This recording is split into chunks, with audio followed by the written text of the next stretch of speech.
Ring of Honor. How you been? Well, it's that time of the year.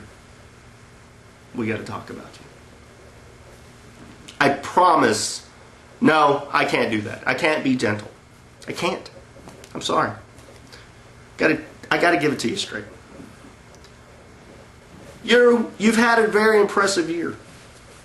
I mean, I don't know what independent wrestling company wouldn't love to say we're the next Ring of Honor. I know how there are some companies who actually utilize that motto, that they are the next Ring of Honor. Not the next ECW, now it's the next Ring of Honor.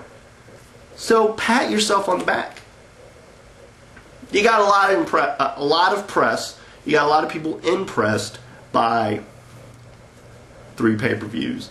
You got a talent roster that people don't know enough of, that they're intrigued.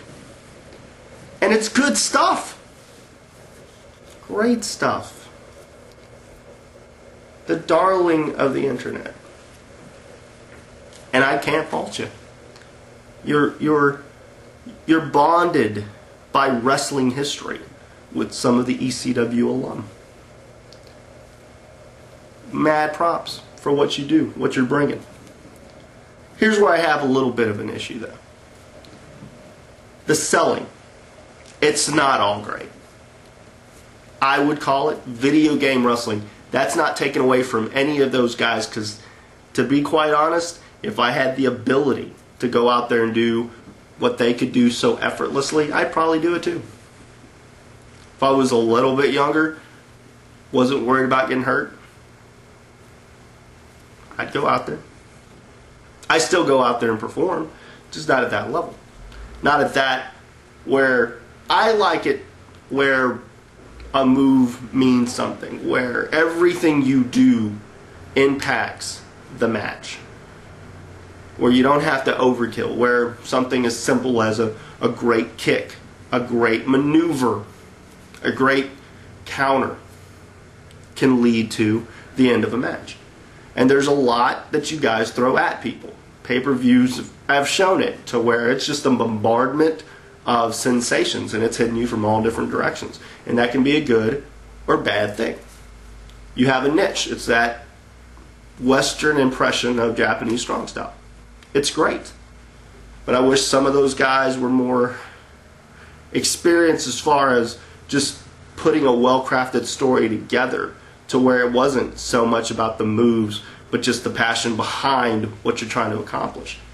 I mean, for me, that's where ultimately you want to be considered an artiste, for the simple part of what you can do out there. It's your canvas. My opinion's not necessarily law.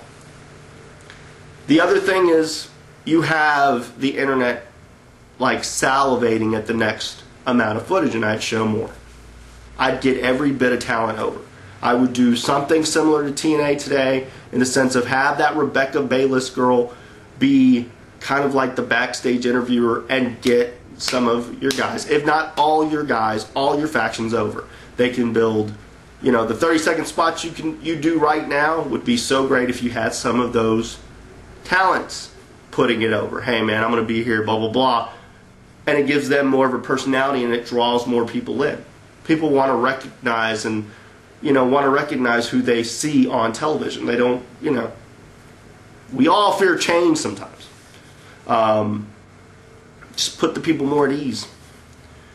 And all in all, man, 2008, probably more pay-per-views, more DVD sales, more international flavor. And you got some entertaining guys, man. Bottom line, Larry Sweeney is an amazing microphone man. I mean, that guy just can talk probably people in the building. I will give him that. And there is some great wrestling with the likes of Danielson and Aries and Nigel and Marufuji. There's a long list of guys. The Briscoes, I mean, what they're doing in tag team wrestling. So all in all, man, it's one of those, I want you guys to succeed. I want you to succeed. I want you to do live pay-per-views and truly give the people like the live, I think people would buy into it if it was a live event. That much more. They would buy into it. I know it's a risk, but hey, our forefathers, they risked a lot too. So, again, great great talk. Now I'm going to go talk to the other two. So have a great day, man. Have a great New Year's, and I look forward to 2008. The Luchador signing off.